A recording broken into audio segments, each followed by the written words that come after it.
Carta Comercial, or formal letter. This kind of letter is going to be a letter to somebody that runs a business or a politician or somebody in authority to whom you have a request or a complaint that you want to speak to formally. The format of the letter will be the date, a greeting, and then the content of the letter is going to be an introduction, a short history of what your situation is, and then a request of some sort. What would you like this person to do to address your concern? You'll finish the letter with a farewell, a despedida, and then your name at the bottom. Let's throw the date in there. And then you notice that there's quite a bit of space in between the date and the greeting. We have a couple things we're going to put in that area. The first thing you're going to write is the direction of the destinatario, the person to whom you are writing. You'll then write in your own address, so if they want to respond to you, they know where to send the letter. Then you'll have a short 5 to 7 word subject line. It's called an asunto. You want to let the person know right even before they get into reading your letter what the letter is about in a real short, quick subject line. Let's say you're going to write to the President of the United States, Presidente Nixon. You're going to write to 1600 Pennsylvania Avenue in Washington, D.C. And that General Auguste Pinochet is the person writing to the President of the United States. He lives on Palacio de la Moneda in Santiago de Chile. He is going to write the President of the United States about some communication equipment that was sent to him by the President of the United States. As for the greeting, General Pinochet can say, Estimado Presidente, esteemed President. Notice you are not going to write, Querido Presidente, dear President. No, that's way too informal for a letter like this. Instead of querido, you're going to write estimado on a formal letter as the saludo. As for the farewell, the despedida, you're going to write atentamente. You will not write sinceramente or un abrazo, un beso. You're not going to tell the President of the United States, hey, a hug, adios, ciao, bye. No, atentamente, and then your name at the end. These letters tend to be very short, and the introducción to the letter is going to be following up or giving more information about what you already wrote in your asunto, in your subject line, equipo de comunicaciones. So you might write, for example, thank you for your shipment of the requested equipment. We are grateful for your technical support.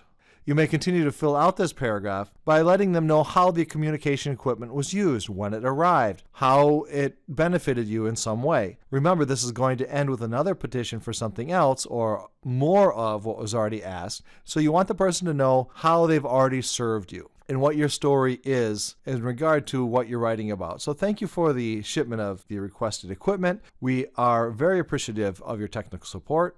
And to complete our final objective, we request military support as well. Then you would fill out in this paragraph why you need the military support, what kind of support, how it would help you, how it would benefit the person who's offering it to you. You want to know that the other person is also benefiting. It's easier for them to do what you're asking for than for them to not do what you're asking for. So you want to see that it's mutual beneficial, and you want to be specific about the things that you're requesting. This is one example of one head of state writing to another head of state about a formal request. This is not Augusto writing to Richard. Hey, Richard, buddy, I've got this question for you. No, this is, even if these two people know each other well, this kind of letter is going to be very formal, and it's going to be speaking from my position of power to your position of power. And this is the relationship formally that we have. And I have a formal request on the behalf of my state government from you who represents your state government. So this is one example of a Carta Comercial, a formal letter.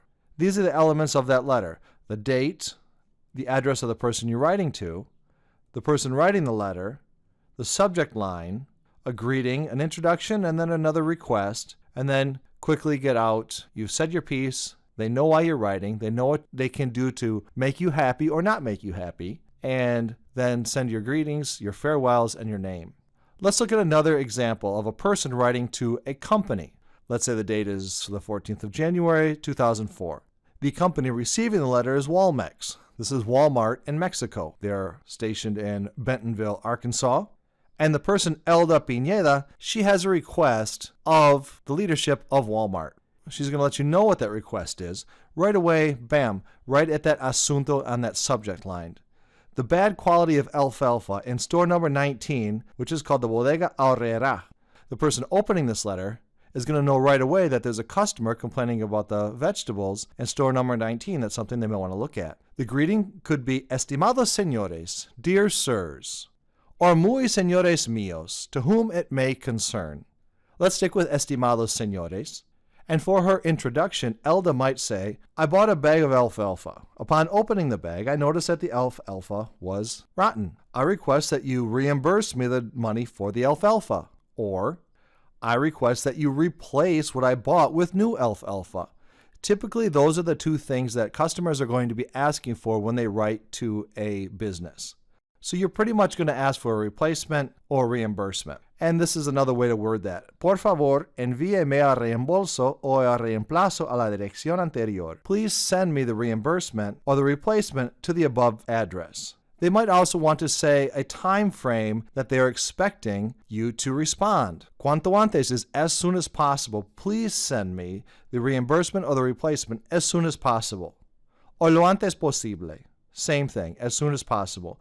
You might want to give a time frame by saying within the next 3 weeks or within the next week. I look forward to hearing from you. Soon often is a bad word to say. You might want to say, I look forward to hearing from you by next Friday at the above address. The despedida is going to be atentamente. This is not informal. This is not sinceramente. No. Or adios or chao. No. Atentamente. That's how you're going to end this. So your saludo is going to be estimado for Carta Comercial, and your despedida is going to be atentamente. Then you write your name at the end.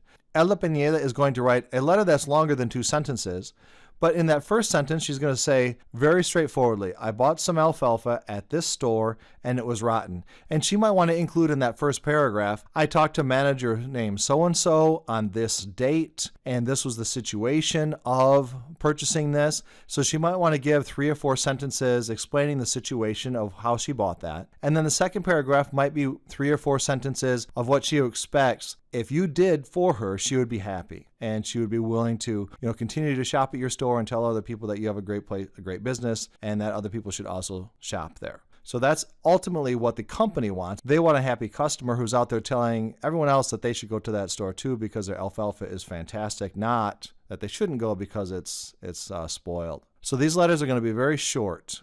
When Advanced Placement or International Baccalaureate IB asks you to write this kind of a letter, they're going to ask you to incorporate into the content of this letter information that you may have read in an article or seen in a video or listened to on a podcast. And they're going to ask you to include all of that information from their theme, from the sources that you've read, and then show your competence and understanding of the theme through the writing of the letter. So you're really going to want to pay attention to your sources and use this prompt as a real chance to show how you can shine and that you really understand what you're writing about, that your grammar is on point, that you know how to write sentences, that you understand the topic, and that you know how to format a letter in this way to communicate how you would communicate in this format of writing, which is fairly short, very straightforward, and very formal. Carta Comercial. Good luck. Have fun writing these.